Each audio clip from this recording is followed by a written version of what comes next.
우리는 살아가면서 수없이 많은 질문 앞에 섭니다. 내 믿음은 진짜일까? 하나님은 정말 나와 함께 하실까? 이 길이 맞는 걸까? 특히 힘든 순간일수록 우리는 확신을 갈구합니다. 눈에 보이지 않는 하나님의 임재를 어떻게 확인할 수 있을까요? 바로 그 질문의 답이 성령님 안에 있습니다. 성령님은 하나님께서 우리와 함께 하신다는 가장 분명한 증거이십니다. 예수님께서 승천하시기 전 제자들에게 약속하신 보혜사, 위로자, 진리의 영이 바로 성령님이십니다. 그분은 단순히 교리 속에 갇힌 개념이 아니라 지금 이 순간에도 우리 삶 가운데 살아 역사하시는 인격적인 하나님이십니다. 많은 사람들이 성령님을 추상적인 존재로만 생각합니다. 마치 바람처럼 느껴지지 않는 무언가로 여깁니다. 그러나 성경은 성령님이 우리 삶에 계실 때 분명한 신호들이 나타난다고 말씀합니다. 그 신호들은 우리의 생각과 감정, 행동과 관계 속에서 구체적으로 드러납니다. 오늘 우리는 성령님이 한 사람의 삶 가운데 임재하실 때 나타나는 7가지 비밀 신호를 함께 살펴보려 합니다. 이것은 단순한 체크리스트가 아닙니다. 우리 영혼 깊은 곳에서 일하시는 하나님의 손길을 발견하는 여정입니다. 혹시 지금 당신이 믿음의 확신이 흔들리고 있다면, 혹은 하나님이 정말 나와 함께 하시는지 의문이 든다면, 이 시간이 당신에게 큰 위로와 확신이 되기를 바랍니다. 성령님의 임재는 결코 억지로 만들어낼 수 없는 것입니다. 그것은 하나님의 은혜로 주어지는 선물이며, 동시에 우리가 갈망하고 구할 때 더욱 풍성해지는 축복입니다. 지금부터 함께 그 7가지 신호를 하나씩 들여다보겠습니다. 첫 번째 신호, 말씀이 살아서 내게 말을 걸어옵니다. 아침에 일어나 성경을 펼쳤는데 그저 글자만 보이는 날이 있습니다. 수백 번 읽었던 익숙한 구절인데 아무런 감동도 없이 그냥 지나가 버리는 순간들. 우리는 그런 경험을 너무도 자주 합니다. 그러나 성령님이 함께 하실 때는 전혀 다른 일이 일어납니다. 요한복음 16장 13절에서 예수님은 이렇게 말씀하십니다. 진리의 성령이 오시면 그가 너희를 모든 진리 가운데로 인도하시리니 그가 스스로 말하지 않고 오직 들은 것을 말하며 장래일을 너희에게 알리시리라. 성령님은 우리를 진리 가운데로 인도하시는 분이십니다. 그 진리는 추상적인 개념이 아니라 하나님의 말씀입니다. 성령님이 임재하시면 성경 말씀이 단순한 고대 문서가 아니라 지금 나를 향해 말씀하시는 하나님의 음성으로 들립니다. 수천 년 전에 기록된 문장이 오늘 내가 처한 상황에 정확하게 답을 주는 경험을 하게 됩니다. 마치 하나님께서 나만을 위해 그 말씀을 준비하신 것처럼 느껴집니다. 어떤 날은 시편 23편의 여호와는 나의 목자시니 내게 부족함이 없으리로다 라는 익숙한 구절이 갑자기 새롭게 다가옵니다. 불안과 걱정으로 가득했던 마음에 평안이 밀려옵니다. 그것은 단지 좋은 글귀를 읽은 것이 아니라 살아계신 하나님께서 내 이름을 부르시며 너는 내 양이라고 말씀하시는 경험입니다.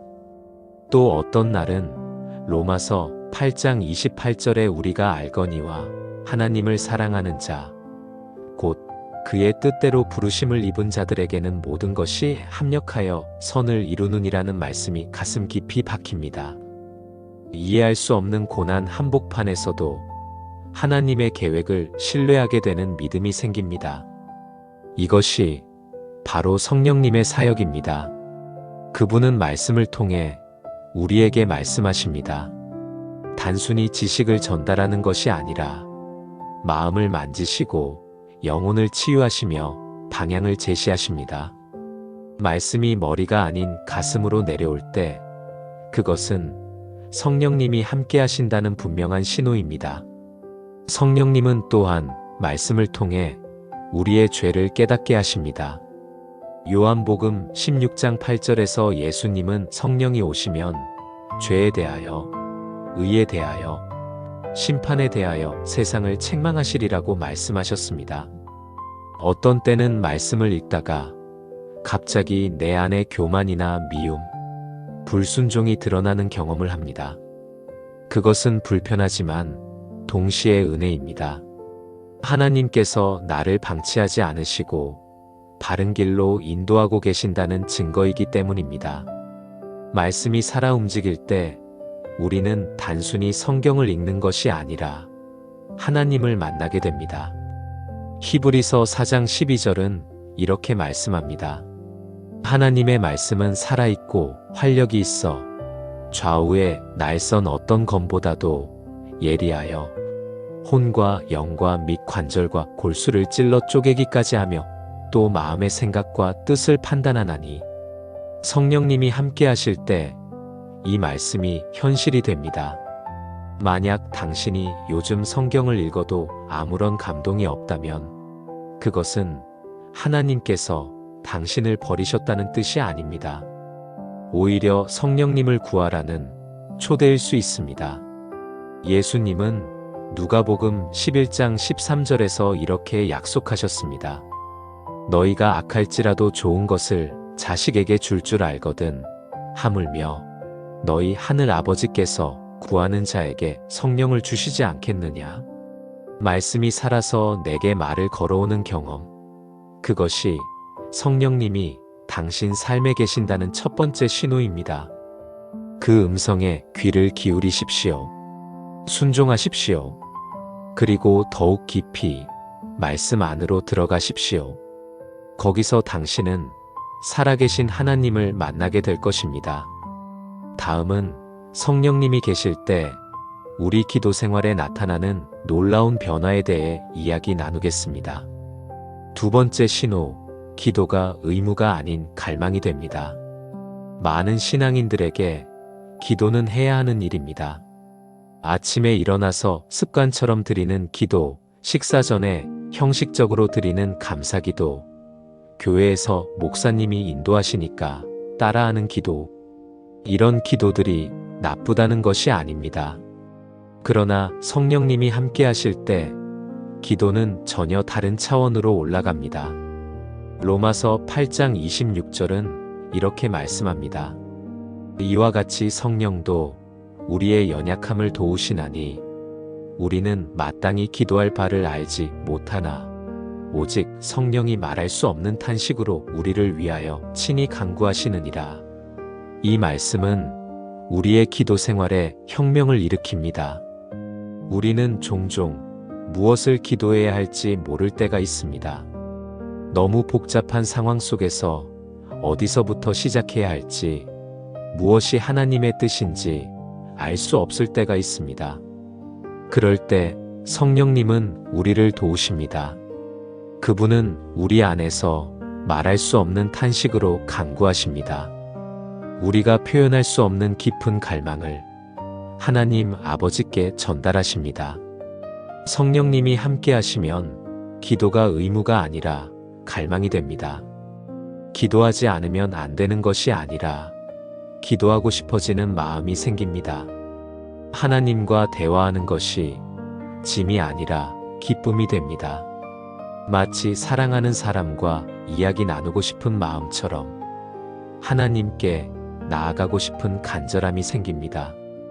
어떤 날은 새벽에 눈을 뜨자마자 기도하고 싶은 마음이 듭니다. 억지로 일어나는 것이 아니라 하나님을 만나고 싶은 갈망이 우리를 깨웁니다. 또 어떤 때는 일상 중에 갑자기 기도 제목이 떠오르고 그 자리에서 하나님께 아뢰고 싶어집니다. 이것은 성령님께서 우리 안에서 기도의 불을 지피시는 증거입니다. 에베소서 6장 18절은 모든 기도와 간구를 하되 항상 성령 안에서 기도하고 이를 위하여 깨어 구하기를 항상 힘쓰며라고 말씀합니다. 성령 안에서의 기도는 단순히 말을 많이 하는 것이 아닙니다. 하나님의 마음과 우리 마음이 연결되는 경험입니다. 성령님이 계시면 기도의 내용도 달라집니다. 처음에는 내 필요, 내 문제, 내 소원만 가득했던 기도가 점점 하나님의 나라와 그분의 뜻을 구하는 기도로 변화됩니다. 마태복음 6장 33절에서 예수님이 말씀하신 것처럼 먼저 그의 나라와 그의 의를 구하게 됩니다. 또한 성령님은 우리에게 중보기도의 마음을 주십니다. 갑자기 어떤 사람이 마음에 떠오르고 그를 위해 기도하고 싶어집니다. 나중에 알고 보면 그 사람이 정확히 그 시간에 어려움을 겪고 있었던 경우가 있습니다. 이것은 우연이 아니라 성령님의 인도하심입니다. 기도 응답을 경험하는 일도 많아집니다. 요한일서 5장 14절에서 15절은 말씀합니다. 그를 향하여 우리가 가진 바 담대함이 이것이니 그의 뜻대로 무엇을 구하면 들으심이라.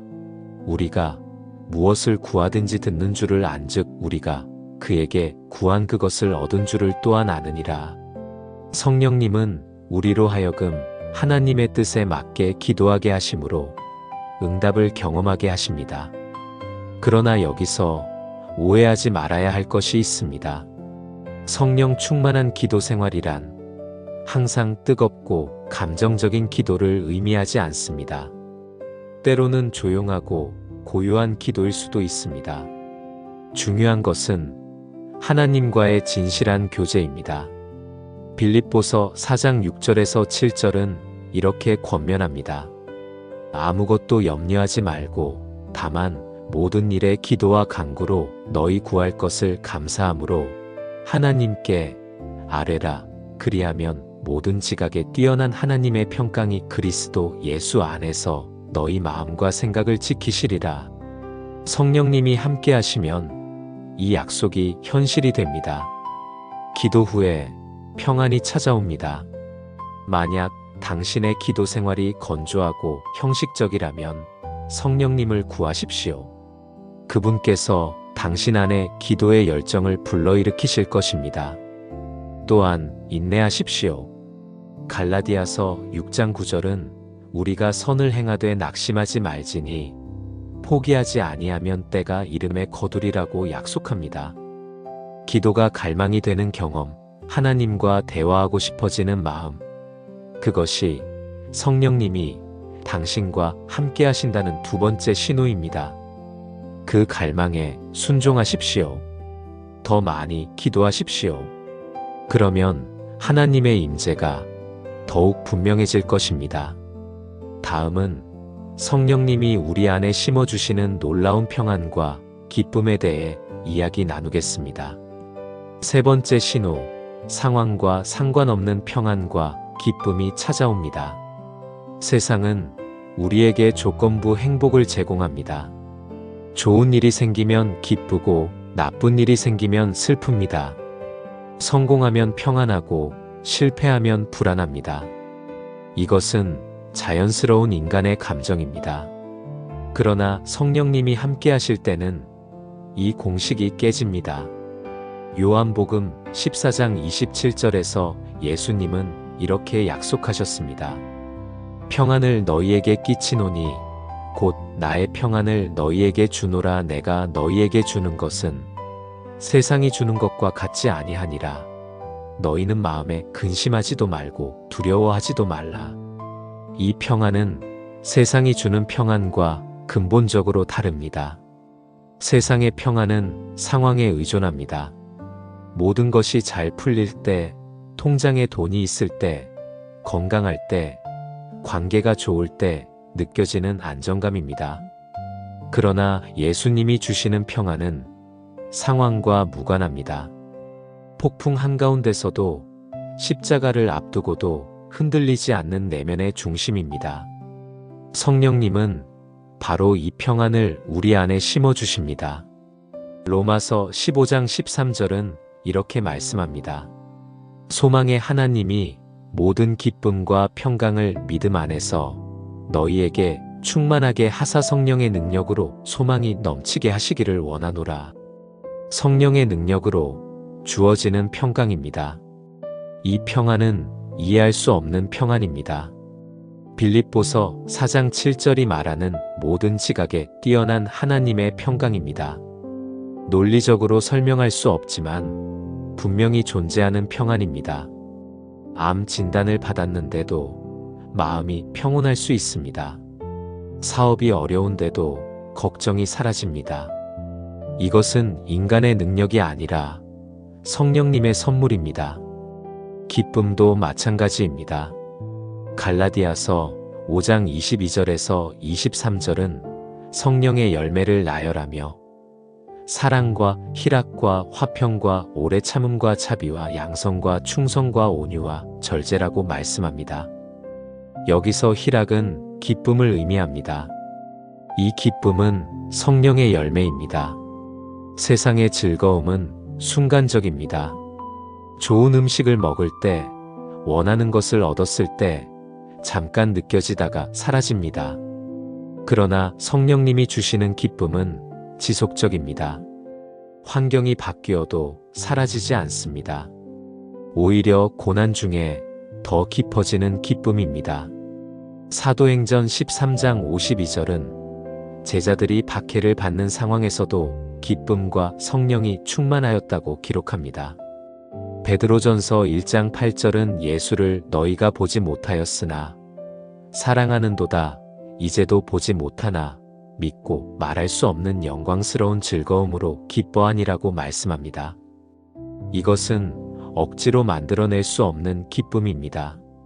긍정적으로 생각하려고 애쓰는 것과는 다릅니다. 성령님께서 우리 영혼 깊은 곳에 심어주시는 초자연적인 기쁨입니다. 이 기쁨은 우리를 강하게 만듭니다. 느헤미야 8장 10절은 여호와를 기뻐하는 것이 너희의 힘이니라고 선포합니다.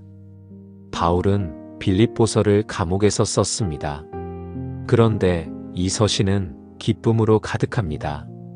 빌립보서 4장 4절은 주 안에서 항상 기뻐하라 내가 다시 말하노니 기뻐하라고 명령합니다.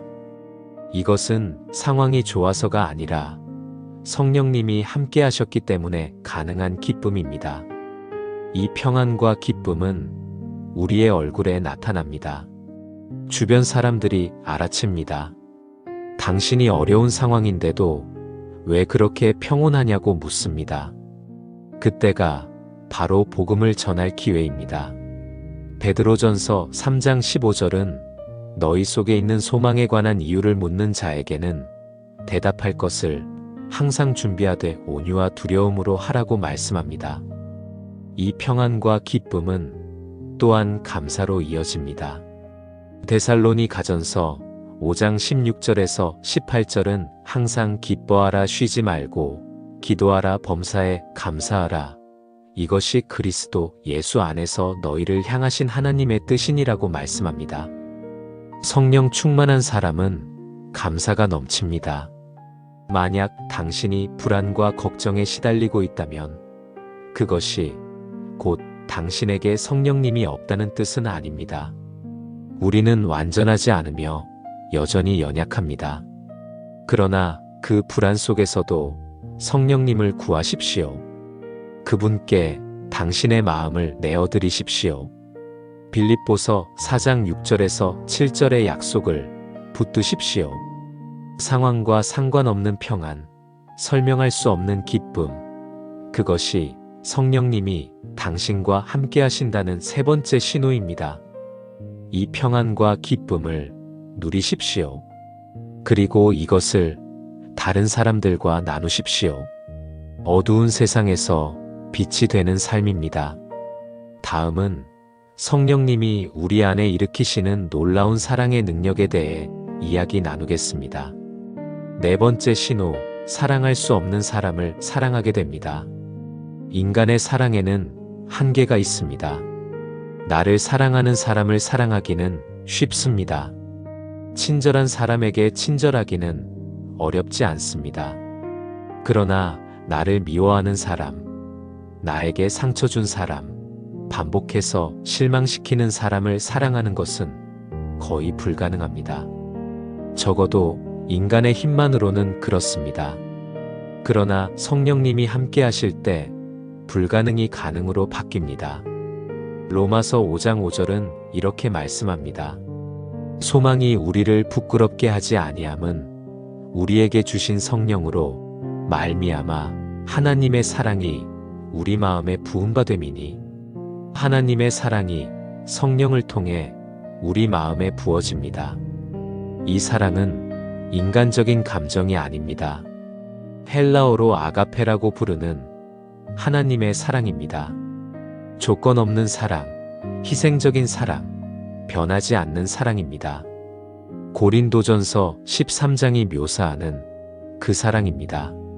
사랑은 오래 참고, 사랑은 온유하며, 시기하지 아니하며, 사랑은 자랑하지 아니하며, 교만하지 아니하며. 성령님이 계시면 우리는 이 사랑으로 사람들을 대하게 됩니다. 미워했던 사람을 용서하고 싶어집니다. 무시했던 사람에게 관심이 생깁니다. 판단하고 정죄하던 마음이 긍휼과 자비로 바뀝니다. 이것은 내가 노력해서 된 것이 아니라 성령님이 내 안에서 일하신 결과입니다. 마태복음 5장 43절에서 44절에서 예수님은 이렇게 말씀하셨습니다.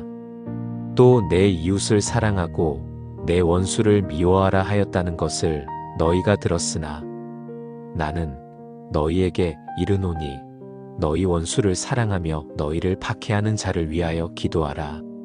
이것은 인간의 본성에 완전히 반대되는 명령입니다.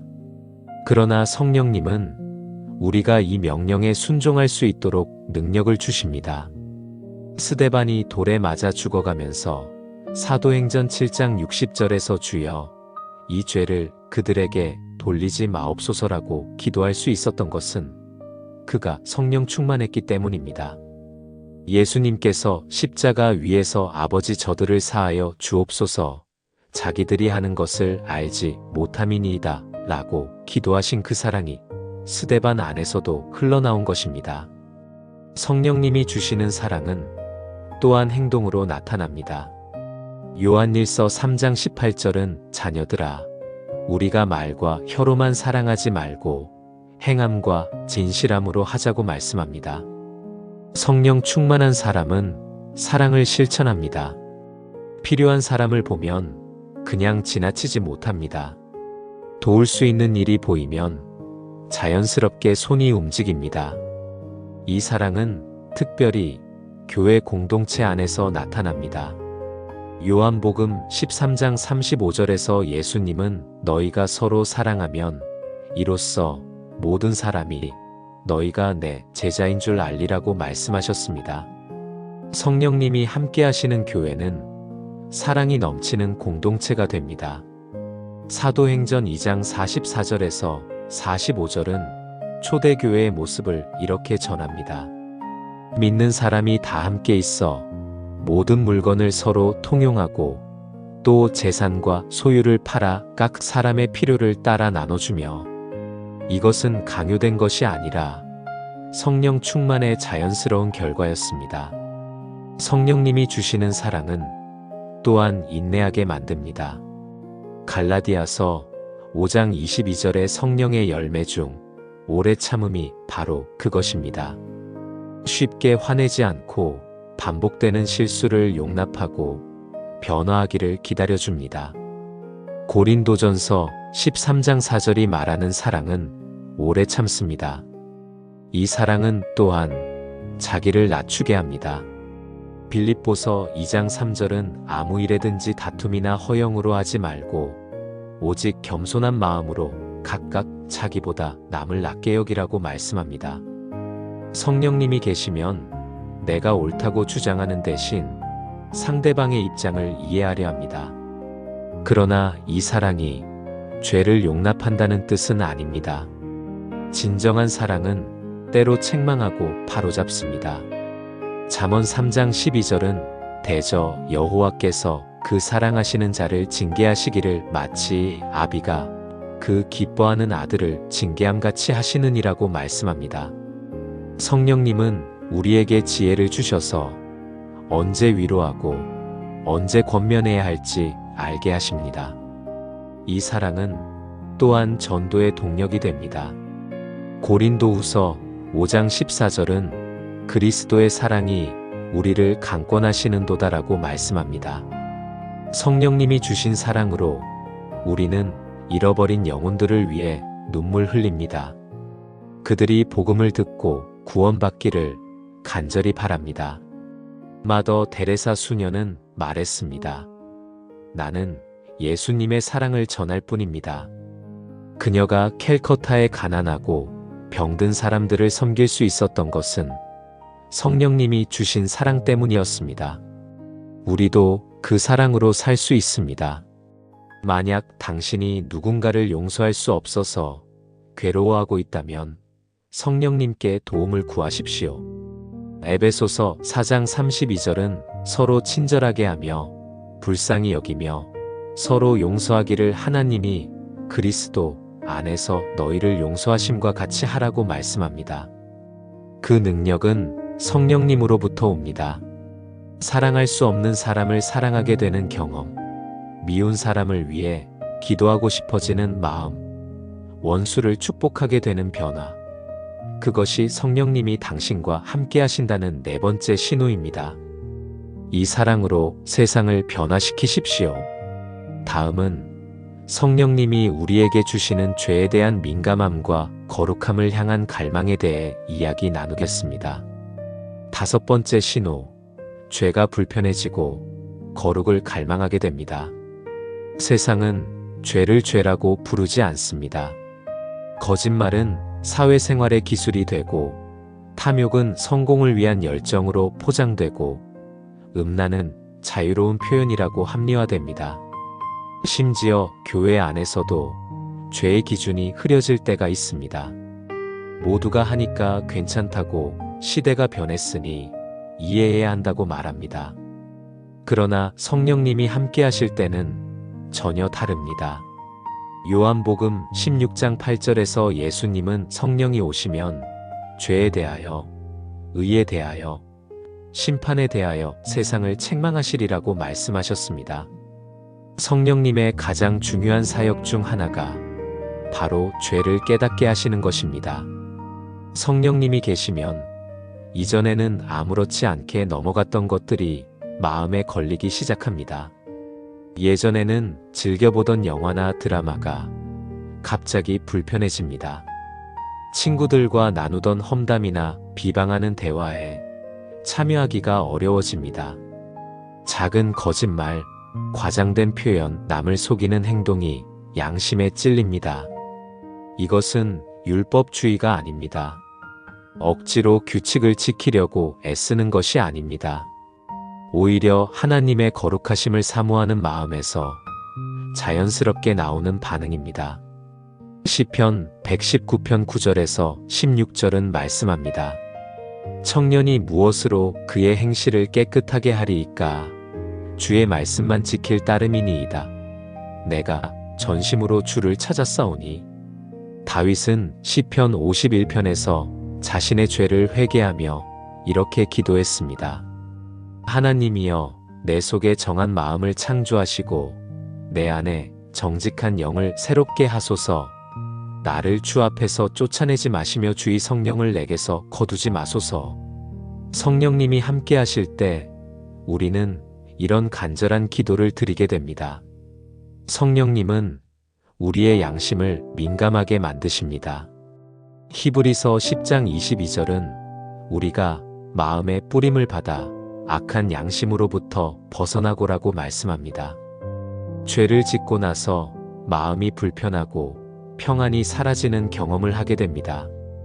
이것은 성령님께서 우리를 바른 길로 인도하시는 방법입니다. 그러나 성령님은 단지 죄를 지적하시는데 그치지 않으십니다. 요한일서 1장 9절은 약속합니다. 만일 우리가 우리 죄를 자백하면 그는 미쁘시고 의로우사 우리 죄를 사하시며 우리를 모든 불의에서 깨끗하게 하실 것이요. 성령님은 우리를 정죄하시는 것이 아니라 회개로 인도하십니다. 성령님이 계시면 죄에 대한 태도가 바뀝니다. 로마서 7장에서 바울이 고백한 것처럼 내가 원하는 바서는 행하지 아니하고 도리어 원하지 아니하는 바 악을 행하는도다라는 영적 갈등을 경험합니다. 죄를 미워하게 되지만 동시에 자신의 연약함도 깨닫게 됩니다. 이런 깨달음은 교만을 무너뜨립니다.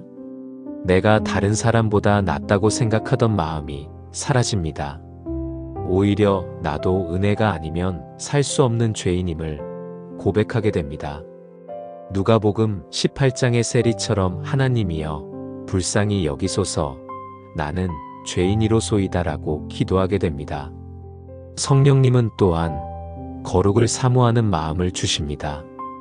베드로전서 1장 16절은 기록되었으되 내가 거룩하니 너희도 거룩할지어다 하셨느니라고 말씀합니다.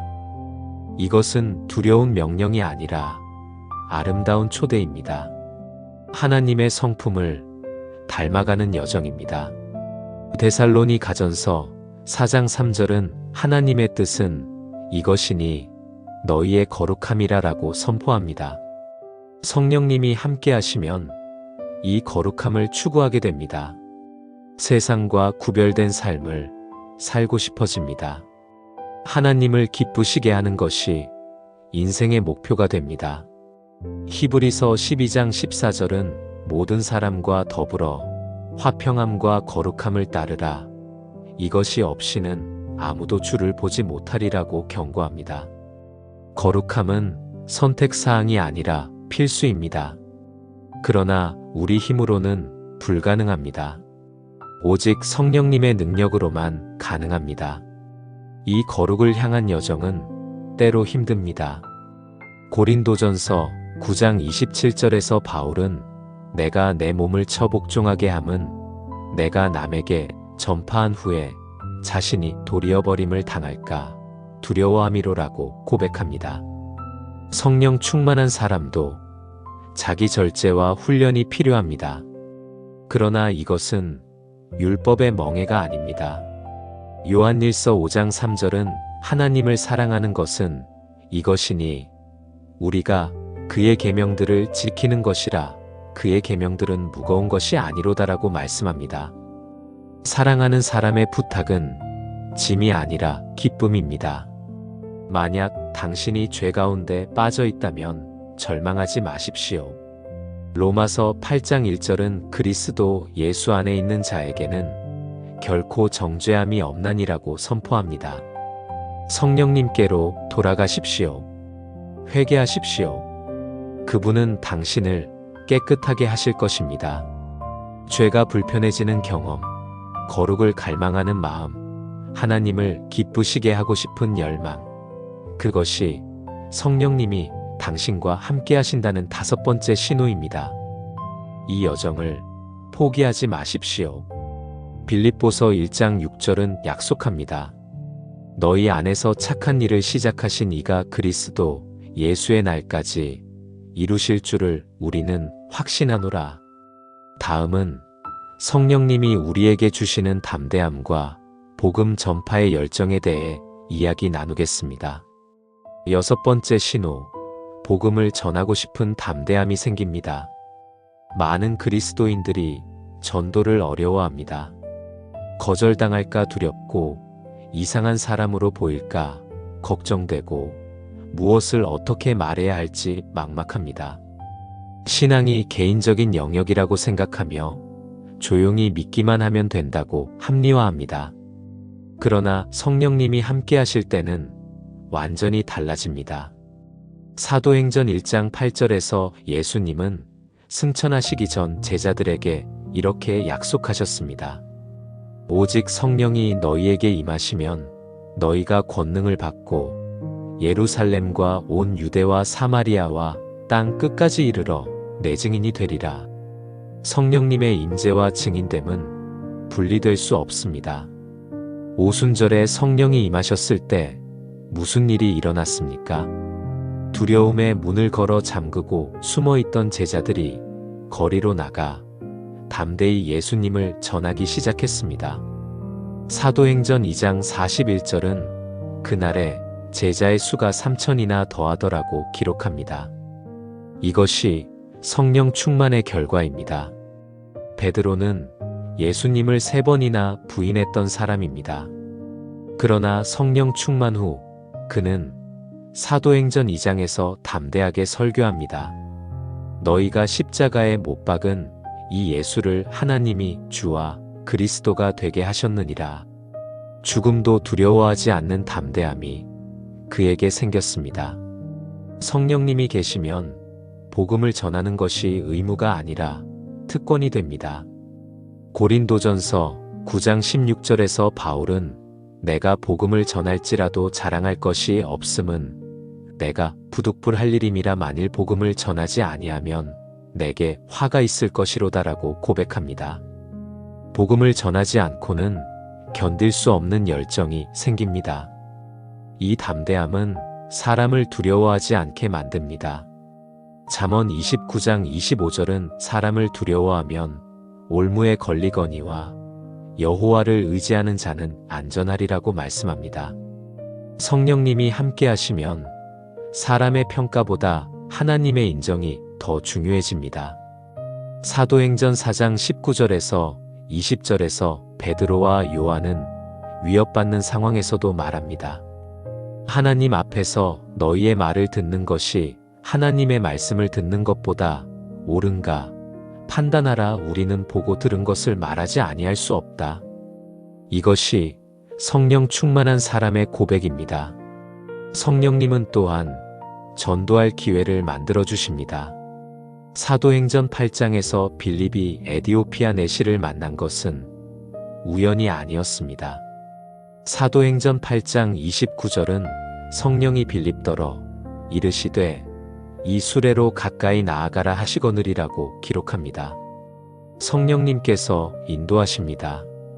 일상에서 자연스럽게 복음을 나눌 상황들이 만들어집니다. 직장 동료와 대화하다가, 친구와 커피를 마시다가, 가족과 식사하다가 자연스럽게 예수님 이야기를 꺼내게 됩니다. 억지로 끼워 맞추는 것이 아니라 삶 속에서 흘러나옵니다.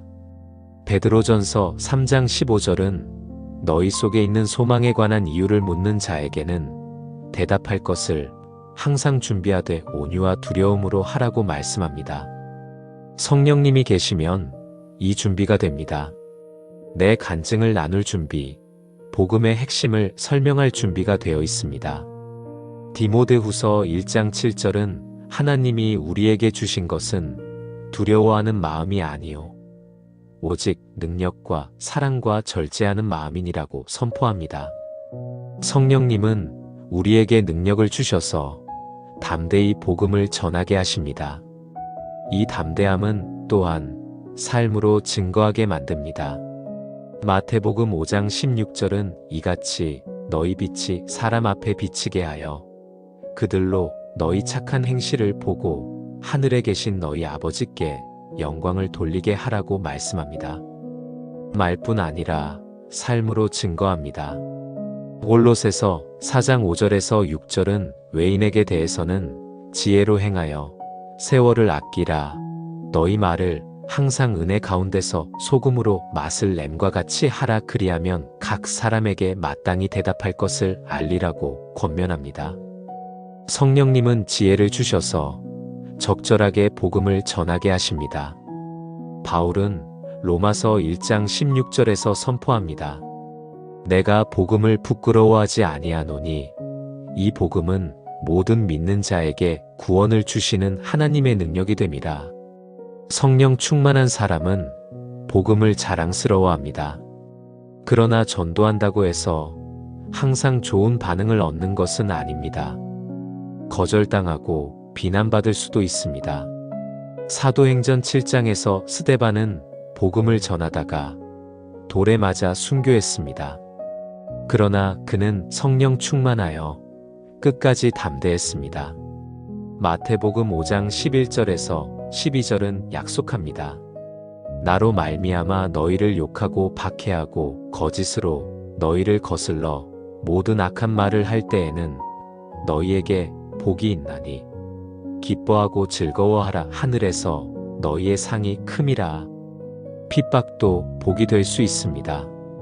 만약 당신이 복음 전하기를 두려워한다면 성령님께 담대함을 구하십시오. 에베소서 6장 19절에서 20절은 또 나를 위하여 구할 것은 내게 말씀을 주사 나로 입을 열어 복음의 비밀을 담대히 알리게 하옵소서 할 것이니라고 바울도 기도를 부탁했습니다. 복음을 전하고 싶은 열정, 예수님을 나누고 싶은 갈망, 사람을 두려워하지 않는 담대함. 그것이 성령님이 당신과 함께 하신다는 6번째 신호입니다. 이 사명을 감당하십시오. 하나님께서 당신을 통해 영혼들을 구원하실 것입니다. 다음은 성령님이 우리에게 주시는 영적 분별력과 진리를 향한 민감함에 대해 이야기 나누겠습니다. 7번째 신호, 진리와 거짓을 분별하는 능력이 생깁니다. 우리는 혼란의 시대를 살고 있습니다. 수많은 정보가 쏟아지고 다양한 가르침이 난무하고 진리라고 주장하는 목소리들이 사방에서 들려옵니다. 무엇이 진짜이고 무엇이 가짜인지, 무엇이 하나님의 뜻이고 무엇이 사람의 생각인지 분별하기가 점점 어려워집니다. 그러나 성령님이 함께 하실 때 우리는 분별력을 얻게 됩니다. 요한일서 2장 20절은 말씀합니다. 너희는 거룩하신 자에게서 기름 부음을 받고 모든 것을 아느니라. 이 기름 부음이 바로 성령님을 의미합니다. 성령님은 우리에게 영적 통찰력을 주십니다. 요한일서 4장 1절은 경고합니다. 사랑하는 자들아, 영을 다 믿지 말고 오직 영들이 하나님께 속하였나 분별하라. 많은 거짓 선지자가 세상에 나왔습니다. 분별은 선택사항이 아니라 필수입니다. 그리고 이 분별력은 성령님께서 주십니다. 성령님이 계시면 설교를 들을 때 그것이 성경적인지 아닌지를 알게 됩니다. 감동적인 말이지만 진리에서 벗어난 가르침을 감지합니다. 사도행전 17장 11절의 베레아, 사람들처럼 말씀에 비추어 살펴보게 됩니다. 고린도전서 2장 14절에서 15절은 말씀합니다. 육에 속한 사람은 하나님의 성령의 일들을 받지 아니하나니 이는 그것들이 그에게는 어리석게 보임이요 또 그는 그것들을 알 수도 없나니 그러한 일은 영적으로 분별되기 때문이라. 신령한 자는 모든 것을 판단하나 자기는 아무에게도 판단을 받지 아니하느니라. 영적 분별은 성령의 사역입니다. 성령님은 또한 우리의 직관을 예민하게 만드십니다. 어떤 결정을 내려야 할 때, 여러 길 중에 무엇을 선택해야 할 때, 성령님은 우리 마음에 평안을 주시거나 불편함을 주심으로 인도하십니다. 골로새서 3장 15절은 그리스도의 평강이 너희 마음을 주장하게 하라고 말씀합니다. 잠언 3장 5절에서 6절은 너는 마음을 다하여 여호와를 신뢰하고 내 명철을 의지하지 말라. 너는 범사의 그를 인정하라. 그리하면 내 길을 지도하시리라고 약속합니다. 성령님은 우리를 인도하시는 분이십니다. 성령님이 계시면 거짓 가르침에 속지 않습니다. 마태복음 7장 15절에서 예수님은 거짓 선지자들을 삼가라. 양의 옷을 입고 너희에게 나아오나 속에는 노략질하는 일이라고 경고하셨습니다.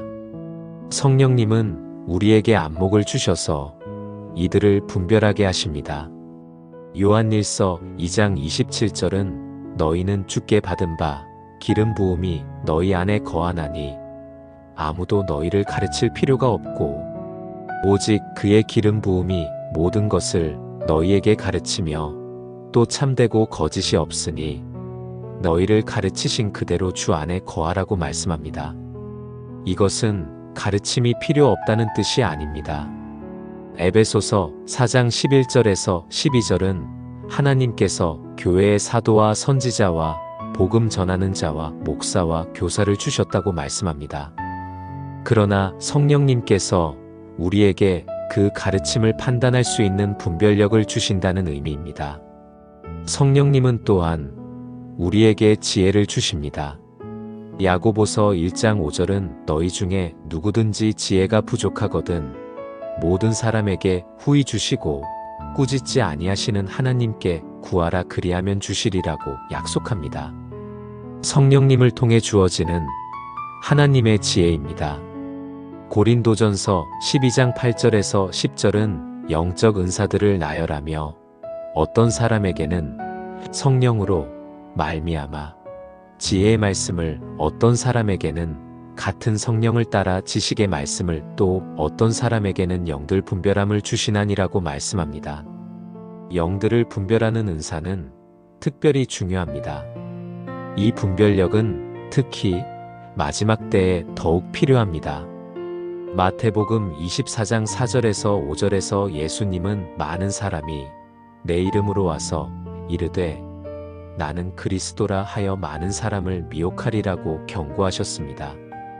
디모데후서 4장 3절에서 4절은 때가 이르리니 사람들이 바른 교훈을 받지 아니하며 귀가 가려워서 자기의 사욕을 따를 스승을 많이 두고 또 그 귀를 진리에서 돌이켜 허탄한 이야기를 따르리라고 예언합니다.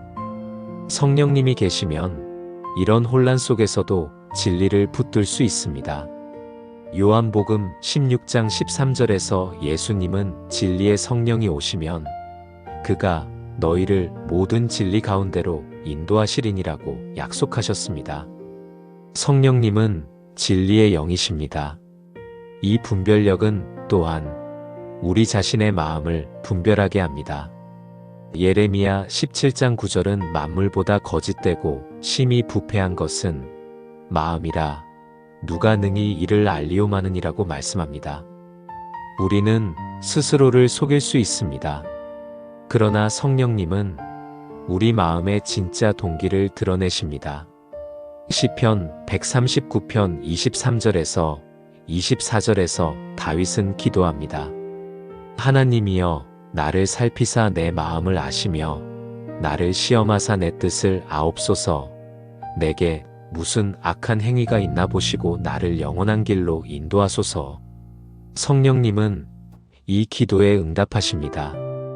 고린도전서 14장 24절에서 25절은 모든 사람이 예언할 때에 믿지 아니하는 자들이나 알지 못하는 자들이 들어오면 그 모든 사람에게 책망을 들으며 모든 사람에게 판단을 받고 그 마음의 숨은 일들이 드러나게 되므로 엎드려 하나님께 경배하며 하나님이 참으로 너희 가운데 계신다 전파하리라고 말씀합니다.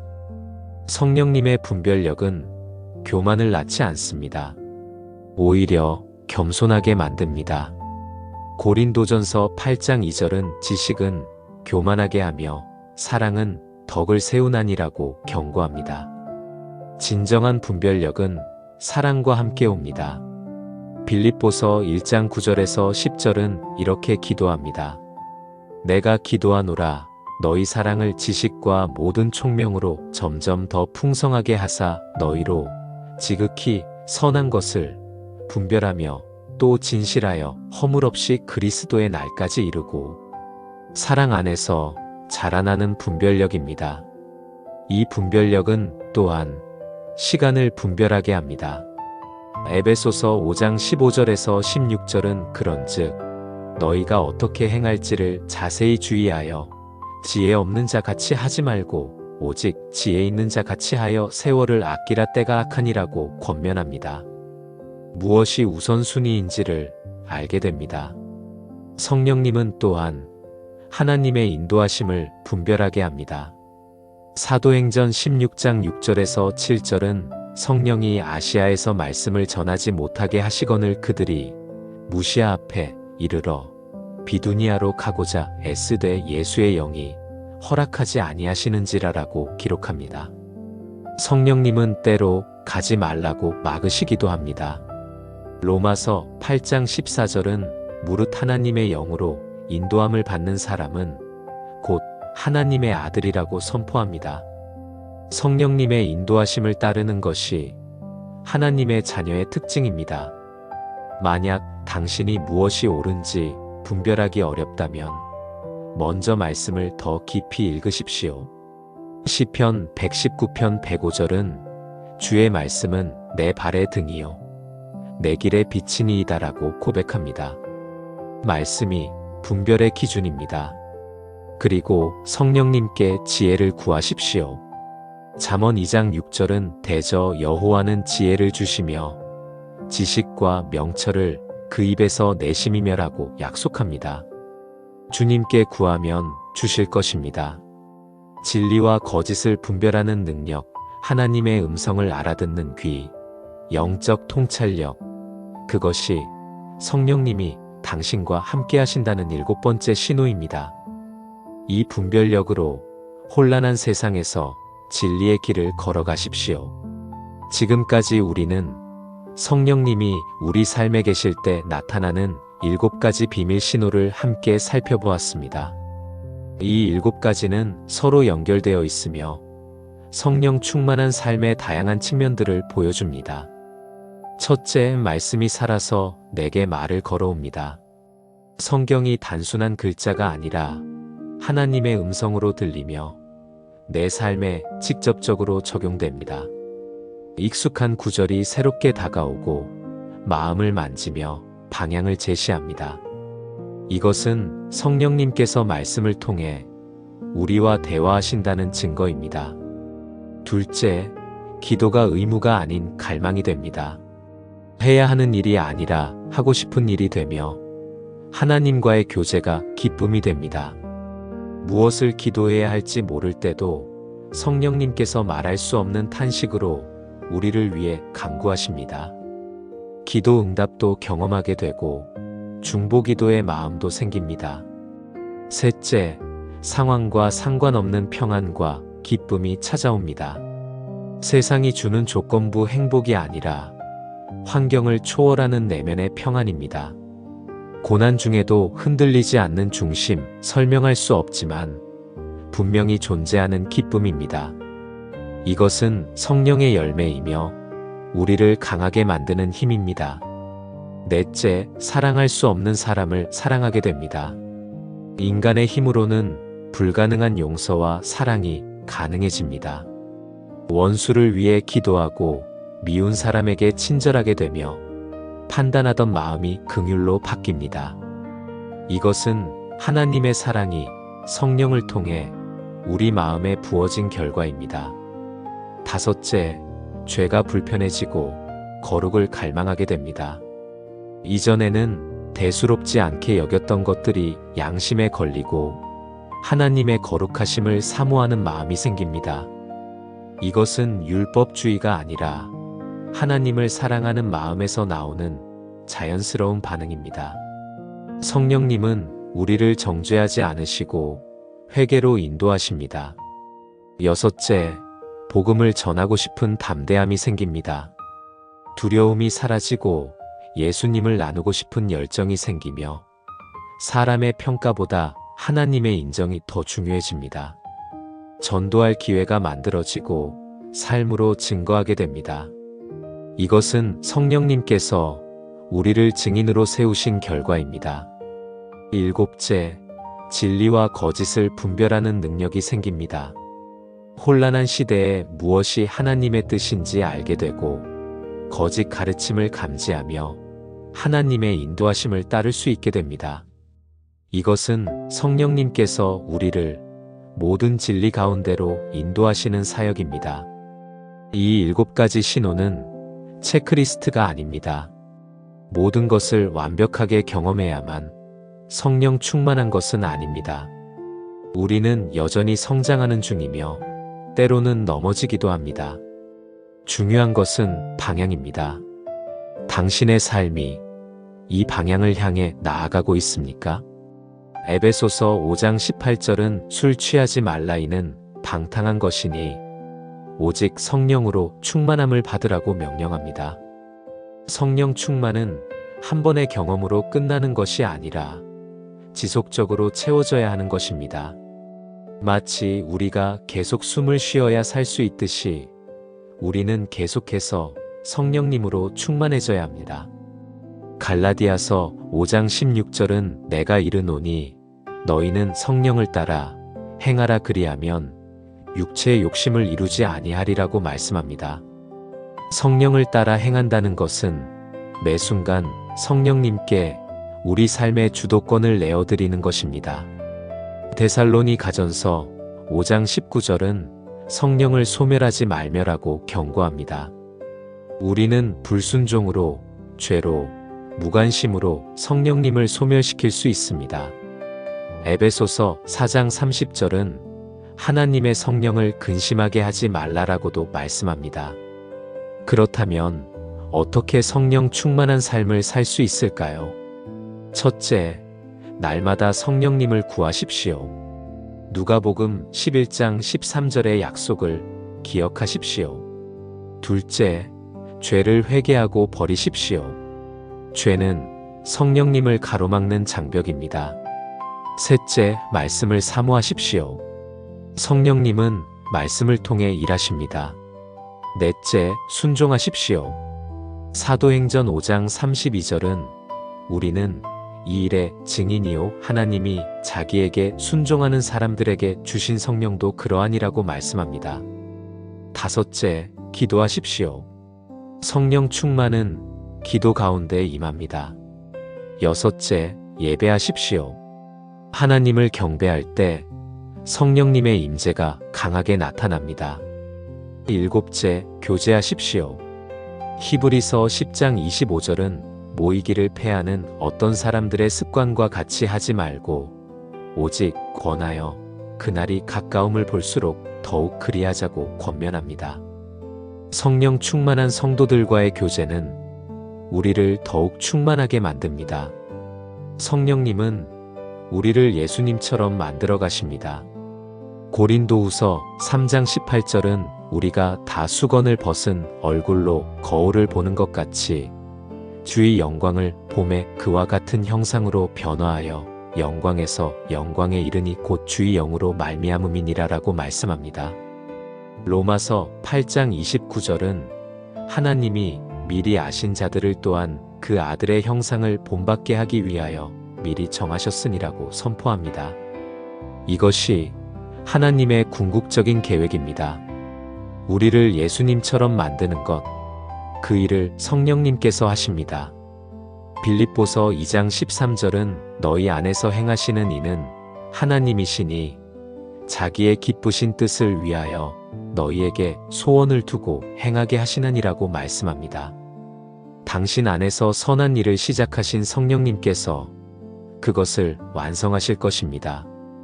오늘 이 메시지를 듣는 모든 분들께 묻고 싶습니다. 당신은 성령님과 함께 살고 있습니까? 7가지 신호 중 당신의 삶에 나타나는 것이 있습니까? 만약 없다면 지금이 바로 성령님을 구할 때입니다. 만약 있다면 더욱 충만함을 구할 때입니다. 성령님은 우리를 기다리고 계십니다. 요한계시록 3장 20절에서 예수님은 말씀하십니다. 볼지어다 내가 문 밖에 서서 두드리노니 누구든지 내 음성을 듣고 문을 열면 내가 그에게로 들어가 그와 더불어 먹고 그는 나와 더불어 먹으리라. 문을 여십시오. 성령님을 초대하십시오. 마무리 기도. 하늘에 계신 아버지 하나님, 이 시간 함께 하심을 감사드립니다. 성령님에 대해 더 깊이 알게 하시고 당신의 임재가 얼마나 소중한지 깨닫게 하심에 감사드립니다. 주님, 우리가 고백합니다. 너무 오랫동안 우리는 우리 힘으로 신앙생활을 하려고 애써왔습니다. 의지와 노력으로 착하게 살려고 했고 스스로 변화되려고 몸부림쳤습니다. 그러나 우리는 깨달았습니다. 성령님 없이는 한 걸음도 나아갈 수 없다는 것을 알았습니다. 주님, 우리에게 성령을 부어주소서. 말씀이 살아서 우리에게 말씀하시게 하소서. 기도가 갈망이 되게 하시고 상황을 초월하는 평안과 기쁨으로 채워주소서. 사랑할 수 없는 사람을 사랑하는 능력을 주시고 거룩을 사모하는 마음을 주소서. 주님, 우리를 담대한 증인으로 세워주소서. 복음을 부끄러워하지 않고 예수님을 자랑하는 삶을 살게 하소서. 진리를 분별하는 지혜를 주시고 혼란한 세상에서 주님의 음성을 듣게 하소서. 특별히 지금 이 기도를 듣고 있는 모든 분들을 축복합니다. 연약함 속에 있는 자에게는 힘을 주시고 낙심한 자에게는 소망을 주시며 길을 잃은 자에게는 방향을 제시하소서. 성령님의 임재가 그들의 삶을 완전히 새롭게 하소서. 주님, 우리는 알고 있습니다. 이 모든 것이 우리의 노력이 아니라 주님의 은혜임을 고백합니다. 우리가 구하기 전에 이미 주시기 원하시는 아버지의 마음을 압니다. 그러므로 담대히 구합니다. 성령으로 충만하게 하소서. 우리 안에 선한 일을 시작하신 주님께서 그것을 예수 그리스도의 날까지 완성하실 줄 믿습니다. 우리를 예수님의 형상으로 빚어가시는 성령님의 손길을 거부하지 않게 하소서. 순종하며 따르게 하소서. 이 모든 기도를 우리를 위해 십자가에서 죽으시고 부활하신 예수 그리스도의 이름으로 기도드립니다. 아멘. 이 영상이 여러분에게 성령님의 임재를 확인하고 더욱 갈망하는 계기가 되었다면 좋아요로 응답해 주시고 아래 댓글에 아멘이라고 남겨주세요. 혹시 7가지 신호 중 최근에 경험한 것이 있다면 간증을 나눠주세요. 여러분의 이야기가 다른 분들에게 큰 격려가 될 것입니다. 그리고 이 메시지가 필요한 사람이 주변에 있다면 꼭 공유해주세요. 성령님의 임재를 갈망하는 영혼들에게 이 말씀이 전해지기를 소망합니다. 구독과 알림 설정도 부탁드립니다. 하나님의 말씀으로 여러분의 삶이 날마다 새로워지는 은혜를 경험하시길 바랍니다. 성령님의 임재가 여러분 안에서 날마다 더욱 풍성해지기를 축복합니다. 하나님께서 여러분을 사랑하십니다. 아멘.